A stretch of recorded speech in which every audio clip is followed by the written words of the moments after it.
안녕하세요, 여러분. 배경기 목사입니다. 오늘 요한복음 살펴보겠습니다. 요한복음 10장 31절에서부터 42절까지의 말씀입니다. 요한복음 10장 31절에서부터 42절까지의 말씀입니다. 자, 오늘 보면 어저께 있었던 수전절에서 유대인들과 솔로몬 행각에서 있었던 그 스토리가 계속 이어지는데 예수님이 어저께 이야기를 하셨잖아요. 너희들이 내 양이 아니니까는 안 믿으려고 한다고. 너희들 나한테 증거를 원하는데 안 믿으려고 증거를 달라는 거지 믿으려고 증거 달라는 게 아니다라는 거예요. 증거를 줘도요, 여러분. 그 증거를 보여주면 사람들이 믿을 것 같잖아요. 저 많이 경험해요. 증거를 보여준다고 믿지 않아요. 자기가 말한 것이 밝혀진다고 믿지 않아요. 그 희한한 거예요. 그 예수님도 마찬가지인 거예요. 지금 증거가 모든 것이 밝혀진다 한들 얘네들이 믿을 생각이 없는 걸 아시는 거예요. 그러니까 내 양이 아니다라고 쳐낸 거예요. 그러면 예수님이 쳐내면 이 사람들 반응이 나올 거 아니에요. 어떤 반응이 나왔을까요?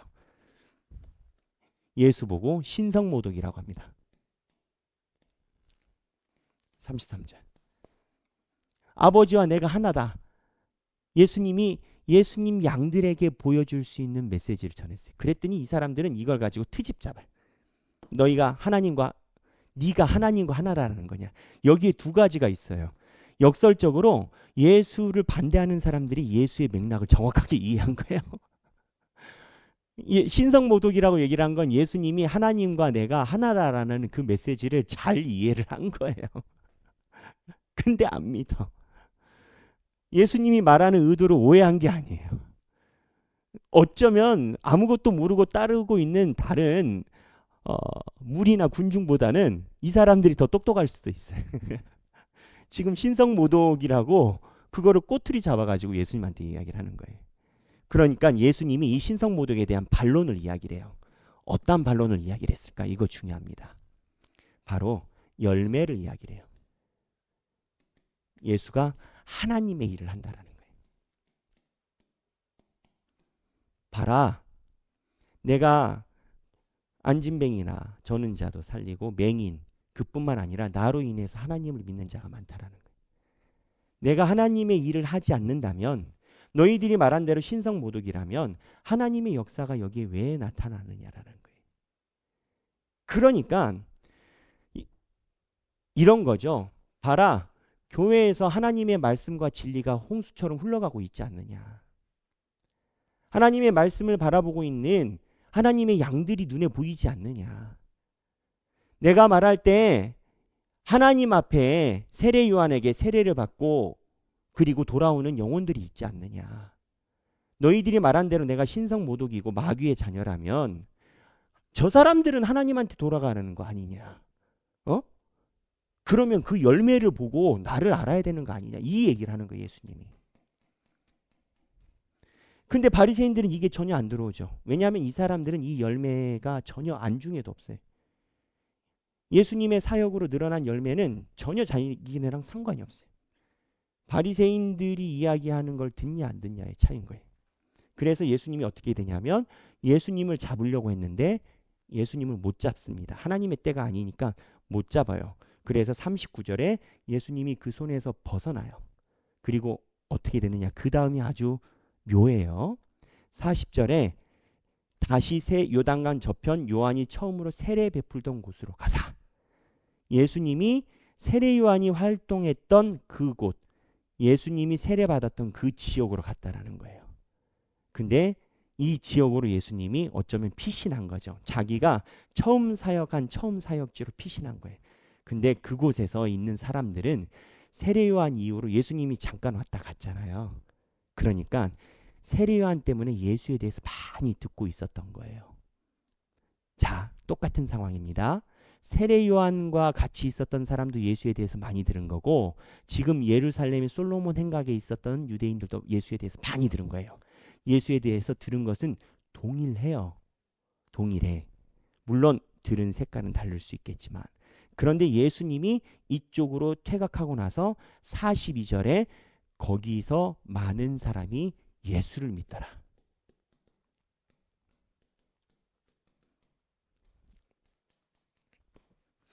아, 이거예요.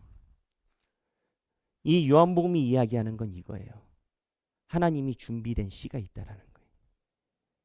예수님이 예루살렘에서 힘을 쓰면 더 썼지, 지금 세례요한에 있는 지역에서 힘 더 쓰지 않았습니다. 예수 그리스도에 대한 신성, 아버지와 내가 하나이다라는 이 중요한 핵심적인 삼위일체적인 원리가 이게 예루살렘에서 선포됐지 세례요한 지역에서 선포되지 않았어요.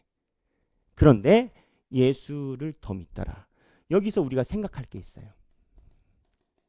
첫째, 하나님의 일은 하나님이 하신다.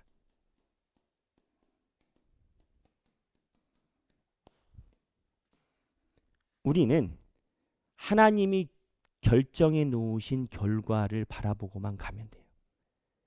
그럼 하나님의 일을 하나님이 하시는 것, 하나님이 구원받을 영혼들을 따로 준비해 놓으시고 그 영혼들이 예수를 만나서 오는 이 작용, 이거를 이해를 한다면, 하나님의 일이라는 것을 의지를 한다면 내 짐이 가벼워져요.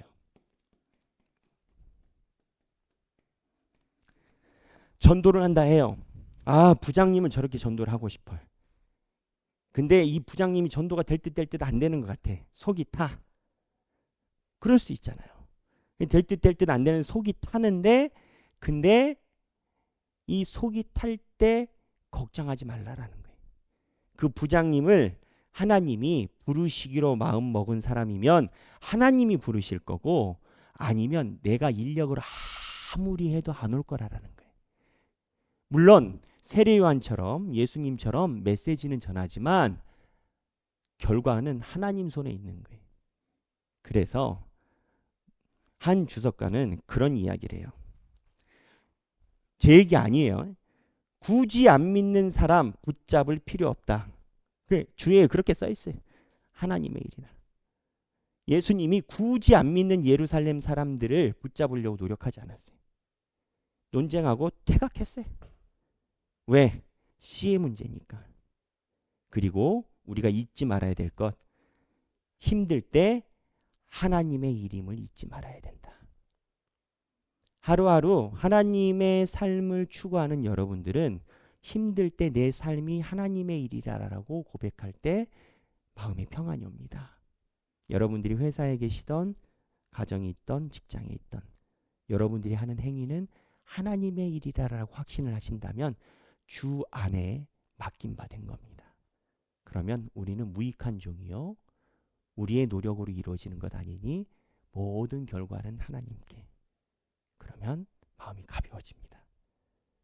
제 얘기입니다. 제 얘기. 오늘 이 내용 한번 묵상해 보시고, 자, 오늘은 칼빈과 함께하는 매일 기도 48번 하나님의 영광을 구하라 라는 내용입니다. 칼빈이 하나님의 영광을 왜 구해야 되는지 이렇게 좋은 기술을 해놨습니다. 꼭 읽어보시고요. 제가 여러분들께 드리고 싶은 하나님의 영광을 구하라의 이유 하나를 더 말씀드리겠습니다. 하나님의 영광을 구하잖아요. 하나님의 나라를 구하잖아요. 그러면 그 안에 모든 것이 다 녹아져서 해결이 됩니다. 뭐라고 표현해야 되겠습니까? 아스피린 같은 거. 아스피린이 많은 이제 박테리아들을 죽이는 중요한 항생제라고 저는 들었습니다. 페니실린이 나오면서, 이 페니실린 곰팡이균이 나오면서 많은 그 항균들을 죽이는 항생제가 됐다라고 저는 그렇게 이해를 하고 있거든요. 그러니까 페니실린 하나, 아스피린을 먹으면 우리는 잘 모르지만 자잘자잘한 다른 균들이 다 죽는 거 아니겠습니까?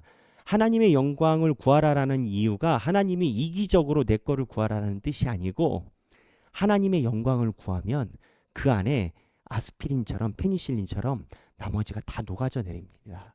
여러분 삶의 자리에서 나에 대한 기도도 드리면서 하나님의 영광을 구해 보십시오. 그러면 희한하게 하나님의 영광으로 나머지가 녹아져 내리는 걸 경험하시게 됩니다. 칼빈과 함께하는 매일 기도 좋은 시간 되시길 바랍니다. 감사합니다.